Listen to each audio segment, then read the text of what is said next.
નમસ્કાર, સ્વાગત છે આપનું ડીટીવી ન્યૂઝમાં। દાહોદના દાઉદી વોરા સમાજના લોકો પગપાળા ગલિયાકોટ જવા માટે દાહોદથી રવાના થયા।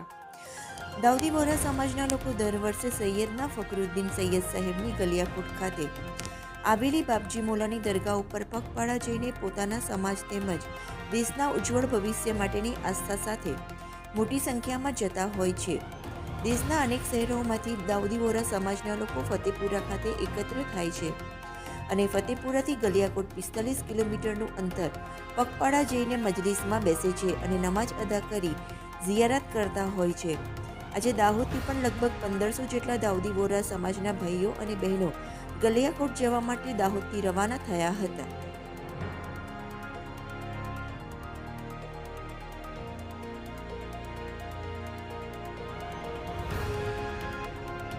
નો કાર્યક્રમ એ રીતનો છે કે છેલ્લા લગભગ 25 વર્ષથી અમે લોકો સૈયદી ફકરુદ્દીન શહીદના દર પર ચાલીને જઈએ છીએ અમે લોકો, અને આ વર્ષ બી લગભગ અમે 1200 થી 1300 લોકો અમે ચાલીને અમે આવી રહ્યા છે, જઈ રહ્યા છે ગલિયાકોટ।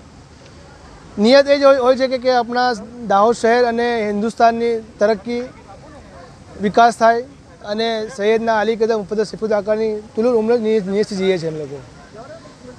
ઘણા બધા ગામોથી આ બાપજી પેદલ સફરમાં સામેલ થાય છે, જે મારા અહીંયા નવજેમ મિલ પાસે લગલા જે દૂર દરાજથી જે લોકો આવે છે, બોમ્બે, પૂના, કલકત્તા, ચેન્નઈ, હોશંગાબાદ, ઇન્દોર, ઉજ્જૈન, એમ બધા અલગ અલગ ગામોથી બધા અહીંયા ભેગા થાય છે ને પછી અમે અહીંયાથી બધા ચાલતા અમે ગલિયાકોટ જવા માટે નીકળીએ છીએ।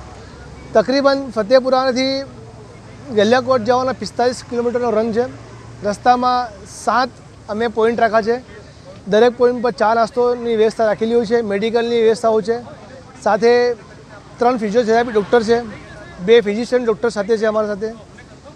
સવારે અમે ત્યાં ગલિયાકોટના અંદર તકરીબન મોડામાં મોડું અમે પ્લાનિંગ એવો છે કે અમે 9 વાગ્યા સુધીમાં બધા પહોંચી જ જઈએ। અમે 10 વાગ્યાના કરીબ અમે વहाँ બાજુ અમે માતમની મજલિસ કરશું।